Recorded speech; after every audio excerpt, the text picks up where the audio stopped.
嗨，大家好，欢迎收看喜可教学频道。今天我们要来教大家轻松机洗的小诀窍。洗可裤的囊袋进入洗衣机前，建议先放入硬壳的洗衣袋，避免在洗衣机里遭到扭转，以延长它的使用寿命。而囊袋机洗的温度设定不要超过40度，以避免防水膜的变质。吸尿垫跟外裤在洗涤温度上没有限制，机洗时放入一般的洗衣袋就可以咯。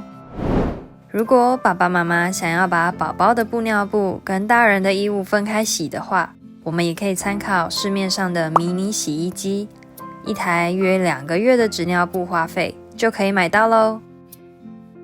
要再次强调的是，有吸水功能的纺织品，避免使用含皂类及柔软精的洗剂，才不会影响吸水功能。如果不知道怎么挑选适合的洗剂，可以参考喜可出的宝宝衣物洗衣乳，官网上就可以买到咯。我们今天的教学影片就到这边结束了，欢迎继续收看我们其他的教学影片，下次再见咯，拜拜。